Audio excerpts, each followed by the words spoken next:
Hola, bien, este vídeo será a continuación del vídeo de elementos para trabajar de lector con nivel profesional, para leer tanto para editoriales como para uno mismo. Estábamos en los aspectos estructurales y entonces habíamos aclarado lo que era la creación de expectativas y lo que era los nudos ocultos de la trama. Nudos ocultos de la trama es todo elemento que en su primera aparición pues no genera mayor, digamos, sospecha, pero luego, cuando toda la trama está ya desarrollada, te das cuenta que aquellos nudos ocultos significaban algo.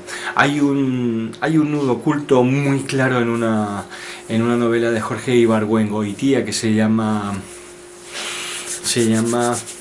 Las Muertas, creo que es. Ahora no lo recuerdo con exactitud el título. Las Muertas, sí, aquí está, Las Muertas. En Las Muertas hay como decía antes, un nudo oculto de la trama extraordinario que consiste en un adjetivo, uno en un párrafo de unas 12 líneas, que tiene la virtud de estar bien colocado. Es digamos que es un adjetivo que, aquí está, que cualifica a la totalidad de la escena que se está desarrollando. Dice: desde el camino debí haberme imaginado que algo me esperaba, pero dice que algo terrible me esperaba. Como podéis ver en la edición que yo tengo, está todo escrito por aquí por mí. Este es el párrafo, está subrayado esta palabra. Todo esto, si yo quito la palabra terrible, tiene un carácter neutral. Es decir, yo podría haber leído esto en el periódico y no me habría afectado para nada. Pero la palabra terrible aquí, aunque diga que algo le esperaba, no se sabe qué le esperaba. Podría ser que le esperara una broma que le iban a gastar.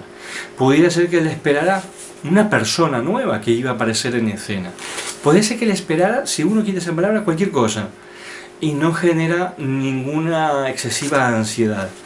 Pero al ubicar aquí la palabra terrible, no solo crea un nudo oculto, porque luego se irá aclarando, sino que además va creando una expectativa. A veces es difícil, un poquito difícil discernir qué cosa es un nudo oculto y qué es una creación de expectativa. Es muy sencillo. La creación de expectativa genera dudas. Puede formularse bajo la forma de interrogante. El nudo oculto no se puede formular como una interrogante, porque muchas veces cuela de rondón, como si dijéramos, porque es simplemente algo que forma parte del paisaje, está allí.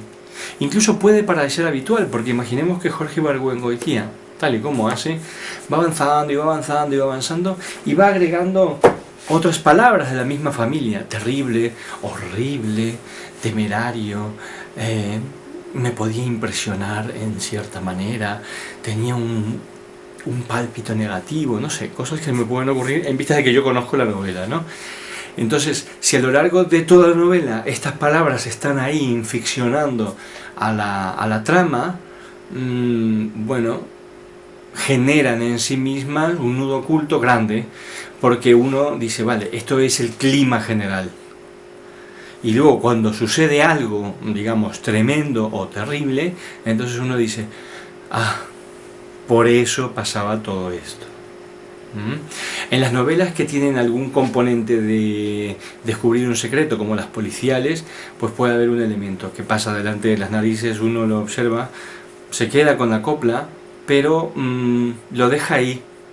El autor se lo monta de tal manera que uno no le presta mucha atención, pero luego revela cuál es su carácter central dentro de la trama. A este efecto conviene leer una obra maravillosa que es, yo la defino así, es una obra existencialista, es una obra que piensa acerca de la vida y tiene unos tonos tristes, bonaerenses, de Argentina. Es la obra de Marco de Nevi, Rosaura a las 10, una obra maravillosa donde las haya. Es una heredera de, por ejemplo, de La Piedra Lunar de Wilkie Collins, en el siguiente sentido. Creo que ahora no recuerdo, hace muchos años que la leí, es inolvidable. Hay 5 versiones acerca de una misma realidad, hay 5 versiones depuestas ante el comisario porque ha habido un asesinato o una muerte violenta, y cada versión contradice a la anterior. Pero en cada versión hay un elemento, hay un nudo oculto de la trama, que uno piensa, no, eso significa, ese elemento que apareció allí, significa eso, porque la interpretación general que le da a ese personaje, que es verosímil al 100%, le atribuye ese grado de valor, que es lo que nosotros como lector le haremos luego a ese elemento. En el siguiente capítulo, otro personaje da otra versión de la trama, coge los mismos elementos, coge los mismos datos y le da otro significado totalmente distinto, a tal grado que, según esta nueva versión, pues el criminal es otra persona. Y así hasta 5 veces, momento en el cual se revela lo que incluso el propio Marco de Nevi dice, la clave del ángulo que resuelve la totalidad. Bien, ahí se puede ver en acción cómo funciona un nudo oculto de la trama, muy importante. Segundo elemento, además de la creación de expectativas, a tener en cuenta a la hora de analizar cualquier obra, evaluarla para uno mismo, evaluarla a ver si uno la ha construido bien, y evaluarla en el caso de que uno sea crítico o ejerce la crítica a través de algún blog en internet, de alguna página web o en algún medio de prensa del tipo que sea. Bien, el siguiente elemento a tener en cuenta como aspecto estructural a la hora de evaluar cualquier obra es lo que se llama resumen o escenificación. Aquí pongo otra vez el esquema que puse en el vídeo anterior. Entonces, resumen o escenificación es muy sencillo. A la hora de construir cualquier trama, o mejor dicho, vamos a ponernos ya en plan de lectores. A la hora de evaluar algo que ya está escrito, hay que tener en cuenta algo muy importante.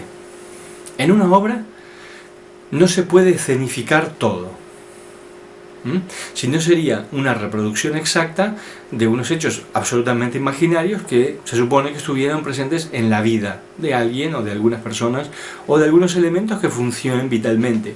Pueden ser cucarachas, pueden ser figuras geométricas, pueden ser lo que sea, pueden ser androides. Bien, todo no se puede escenificar. Entonces, hay elementos que se escenifican y hay elementos que se resumen. Bien, todo aquello que contribuye a que el hilo de la trama siga una dirección se escenifica. Todo aquello en donde algún personaje importante tiene algo que declarar, tiene alguna frase importante que decir, se escenifica.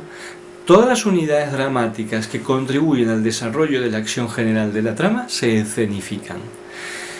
Todos los otros momentos que no son interesantes a los fines del desarrollo de la trama se resumen. Es decir, es importante que vayan de cacería, pero no es importante que vayan de cacería, vuelvan de la cacería, cada uno vaya a pegarse una ducha, se cuenten los avatares de cada uno pegándose una ducha, vuelvan a la sala general, tomen el té, se cuente todo lo que pasa durante la sesión del té, luego se aburran un soberano rato, luego se preparen para dar un paseo, luego vuelvan del paseo, luego se cambien de ropa, luego cenen, se comente todo lo que pasa No, ese es un resumen. Si lo importante pasó en la hora de la caza, se describe la hora de la caza y quiénes son los fundamentales dentro del juego este. Luego se dice, horas más tarde, a la hora de la cena, patatín, patatín y patatán. Y se desarrollan las escenas importantes. Entonces, es importante para que tú te autoevalúes, por ejemplo, en el caso de que seas un escritor, si aciertas a la hora de escenificar o a la hora de resumir. Hay cosas evidentes en las cuales no conviene caer. Por ejemplo, una escena de sexo. ¿Hay algo más habitual? Si no te ves con garra para hacerlo, o si no te ves preparado ahora, lo cual no quiere decir que vas a estarlo en el futuro, no lo hagas. Directamente, di, a la mañana siguiente, lo que fuere, a la mañana siguiente, lo que sea, lo que tengas tú para decir. Pero en la escena de sexo, haz un salto, haz una elipsis. Ni siquiera un resumen, una elipsis, pasas al día siguiente. Tampoco caigas en la manida frase resumen de tras una noche loca y apasionante de patatín, patatín, porque esa frase ya las conoce todo el mundo. Y no resumen nada, sino que están en el aspecto hipnótico de la recurrencia, siempre las mismas cosas, las mismas tonterías, para decir que no dicen nada en definitiva. Hay otros tipos de escenas que, si no te sientes con la fuerza necesaria o con todos los recursos necesarios para hacerlo ahora, pues no los hagas. Por ejemplo, a mí siempre me llamó mucho la atención un libro de Paul Auster que se llama El Leviatán, libro interesantísimo sobre un hombre que pone bombas en Estados Unidos contra los norteamericanos y que es un intelectual muy potente. Hay una escena maravillosa de la novela esa en que el narrador va a la casa de la viuda del que puso la bomba y cena allí con otras personas. En el pasado, cuando el que puso la bomba todavía no había puesto bombas y era, entre comillas, normal, todavía no ponía bombas. Y hay una escena en que hablan todos después de comer, y es la única escena, es peculiar, en esa novela en que hay marco, se describen las cosas. En esa novela de Paul Auster las cosas casi ni se describen, pero en esta escena sí. Bien, pues describe todo, y escenifica el lavado de platos, y como unos lavan y otros secan. Esto es muy importante, porque crea una familiaridad y un esprit de corps delicioso. Estas cosas son las que debemos atender. Bien, nos vamos al tercer vídeo, porque este tema es tan interesante que yo creo que no lo agotaremos. Hasta el próximo.